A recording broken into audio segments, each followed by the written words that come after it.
지난 2017년 6월 난양동에서 고양이 2마리의 사체가 심하게 훼손된 채 발견된 사건이 있었습니다. 당시 학대 의혹이 제기된 바 있었는데요. 지난해 연말에도 서림동에서 고양이 1마리가 복부에 상처를 입고 죽은 채 발견됐습니다. 고양이의 죽음으로 동네 분위기가 뒤숭숭한데요. 오늘 뉴스 AS에서 보다 자세한 내용 다뤄봅니다. 먼저 박주연 기자의 60초 브리핑입니다.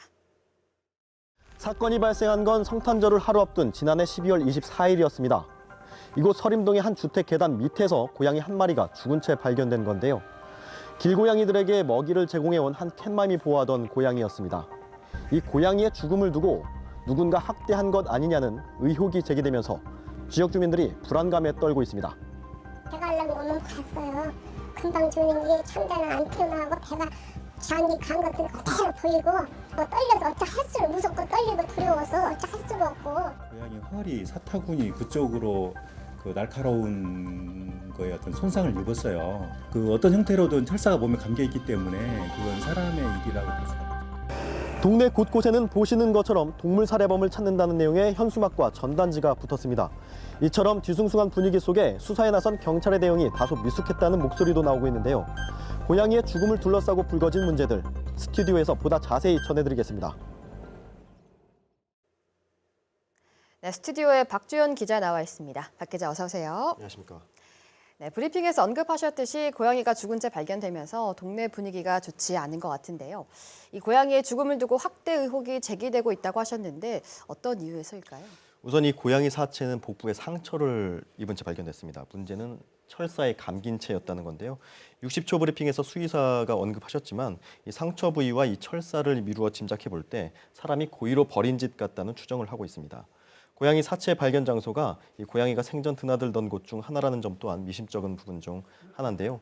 여러 추측이 가능하겠지만 고양이가 평소 오가던 장소에서 철사에 감긴 채 복부에 상처를 입고 죽어 있었다. 자연스러운 죽음이라고 보기에는 여러모로 의심스러운 부분들이 있죠. 네, 근데 경찰이 수사에 나선 것으로 아는데요. 이 경찰에 대한 불만들이 있는 것 같습니다. 네, 고양이 사체를 발견한 게 지난해 12월 24일, 그리고 고양이 보호자가 이 경찰에 신고한 날이 그 다음 날인 성탄절이었다고 합니다. 네.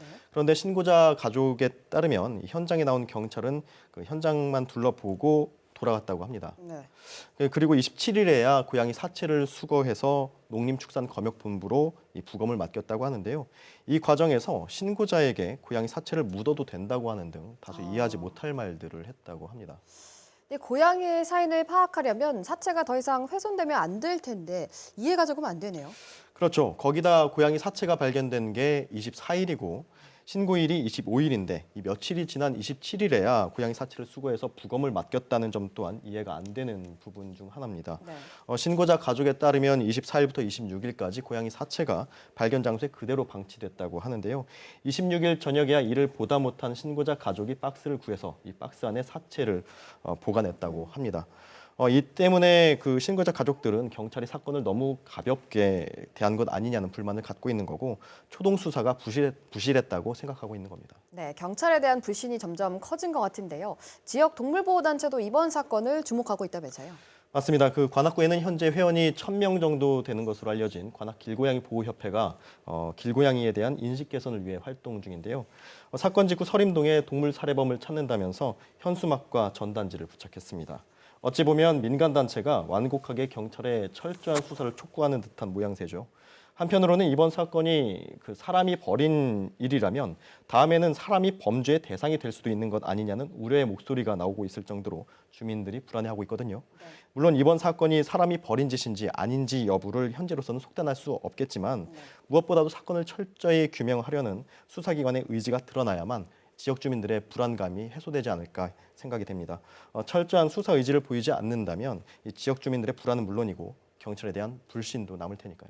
네, 그러면 결국 동물 대상 범죄에 대한 인식이 바뀌어야 한다 이런 말씀이신 거죠? 그렇습니다. 그동안은 동물 대상 범죄를 저지른 그 범인이 잡혀도 솜방망이 처벌이라는 목소리가 나올 정도로 처벌 수위가 약한 탓에 동물 학대가 끊이지 않는 거라는 의견이 계속해서 나왔었는데요.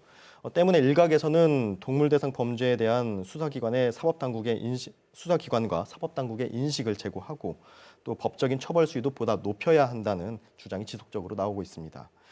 참고로 말씀드리면 이 가운데 이 동물보호법 위반으로 실형이 선고된 사례가 지난해 처음 있었습니다. 네.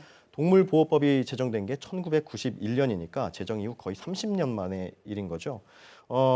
당시 이례적인 선고라는 평가들이 있었는데요. 어쨌든 동물대상 범죄에 대한 처벌 기조 또한 점차 강화되고 있음을 알려주는 사례가 아닐까 싶습니다. 네. 이번 서림동 고양이 사체 발견 사건 또한 동물을 하나의 그 생명체로서 보호해야 한다는 사회적 감수성이 높아지고 있는 만큼 사인을 철저히 규명하는 수사가 이뤄져야 지역 주민들도 안심할 수 있겠죠. 네.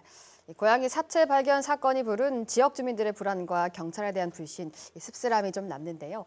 아직 수사가 진행 중인 만큼 이번 사건을 다루는 경찰이 지역 주민들이 좀 납득할 만한 수사 결과를 내놓을 수 있다면 좋겠습니다. 오늘 말씀 여기까지 듣죠. 수고하셨습니다. 고맙습니다.